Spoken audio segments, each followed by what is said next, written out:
আসসালামু আলাইকুম। Hey everyone, welcome back to my channel. আশা করি সবাই অনেক ভালো আছেন। ফিরে এলাম বরাবরের মতো নতুন আরেকটি রেসিপি নিয়ে। আজকের পর্বে তৈরি করে দেখাবো কয়েন বিস্কুট। আর এটা চা কফির সাথে খেতে দারুণ লাগে, আর এমনিতেও অনেক খেতে ভালো লাগে, কারণ এটা অনেক পাতলা আর অনেক মুচমুচে হয়। ঘরে ডিম আর ময়দা থাকলে আপনারা খুবই অল্প সময় 10 মিনিটের মধ্যে এটা তৈরি করে নিতে পারবেন আর সংরক্ষণ করতে পারবেন 1 মাস। চলুন তাহলে দেখে নিই রেসিপিটি পুরো প্রস্তুত প্রণালী। এর জন্য প্রথমে একটা বোল নিয়েছি, এর মধ্যে নিয়ে নিলাম বড় সাইজের একটা চালনি আর দিয়ে দিচ্ছি 3/4 কাপ পরিমাণ ময়দা, অর্থাৎ 1 কাপকে 4 ভাগ করলে সেখান থেকে 3 কাপ।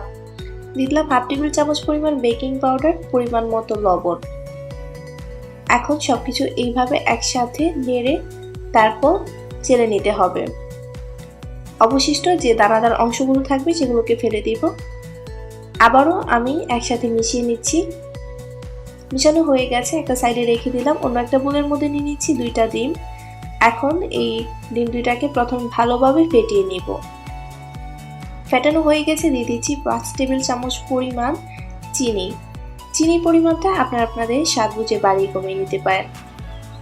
এখন ভালোভাবে মিশিয়ে নিব। খেয়াল রাখতে হবে যাতে চিনির আস্ত দানা না থাকে। চিনিটা মিশানো হয়ে গেলে এর মধ্যে আমি দিয়ে দিব 2 টেবিল চামচ পরিমাণ গলানো বাটার। আপনারা এখানে বাটারের পরিবর্তে রান্নার তেল অর্থাৎ সয়াবিন তেল ব্যবহার করতে পারেন। তারপর দিয়ে দিচ্ছি 1/2 চা চামচ পরিমাণ ভ্যানিলা এসেন্স। আবারও ভালোভাবে মিশিয়ে নিব। আপনাদের কাছে যদি এই ভ্যানিলা এসেন্সটা না থাকে তাহলে এটা স্কিপ করতে পারেন। মিশানো হয়ে গেছে। এখন আগে থেকে যে ময়দাটা আমি চেলে রেখেছিলাম সেখান থেকে অল্প অল্প দিয়ে 2-3 বারে ভালোভাবে মিশিয়ে নিতে হবে। খেয়াল রাখতে হবে যাতে কোনো আস্ত দানা না থাকে, ব্যাটারটা একদম স্মুথ হয়। লক্ষ্য করুন ব্যাটারের ঘনত্বটা ঠিক এরকম থাকবে। এখানে আমি নিয়েছি এরকম একটা পাইপিং ব্যাগ। সাধারণত কেক ডেকোরেশনের সময় যে পাইপিং ব্যাগটা ব্যবহার করা হয় সেটা। আপনারা চাইলে কিন্তু এখানে মোটা কোনো পলি ব্যাগও ব্যবহার করতে পারেন। ব্যাটারটাকে আমি ঢেলে নিচ্ছি। এখন একটা কেচি দিয়ে সাইড থেকে কেটে নিব। এখানে আমি একটা নিয়েছি বেকিং ট্রে, এর মধ্যে সামান্য তেল দিয়ে দিলাম। তারপর ব্রাশের সাহায্যে চতুর্দিকে ভালোভাবে তেলটাকে লাগিয়ে নিব। তারপর উপর থেকে এরকম একটা বাটার পেপার লাগিয়ে দিব।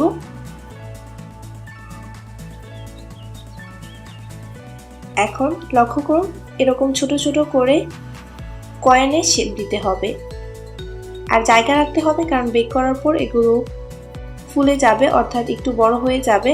এর জন্য এরকম দূরত্ব রেখে আমি সম্পূর্ণটা দিয়ে দিব। 150 ডিগ্রি সেলসিয়াস তাপমাত্রায় আমি ওভেনটাকে আগে থেকে 10 মিনিট প্রিহিট করে নিয়েছিলাম। একই তাপমাত্রায় এগুলোকে আমি 10 মিনিট বেক করব। ফিরে এলাম 10 মিনিট পর। 10 মিনিটে কিন্তু এই বিস্কুটগুলো হয়ে গেছে, আর দেখুন খুবই নাইস একটা কালার হয়েছে। আপনারা কিন্তু খুবই সহজে আর খুবই অল্প সময়ে এইভাবে এগুলো তৈরি করে নিতে পারেন, আর এয়ারটাইট বক্সে ভরে এগুলোকে আপনারা 1 মাস পর্যন্ত সংরক্ষণ করতে পারবেন। আশা করি আমার আজকের এই রেসিপিটি আপনাদের ভালো লেগেছে। ভালো লাগলে অবশ্যই বাসায় ট্রাই করবেন। আজকের মতো এখানে বিদায় নিচ্ছি। সবাই অনেক ভালো থাকবেন, সুস্থ এবং সুন্দর থাকবেন। আল্লাহ হাফেজ।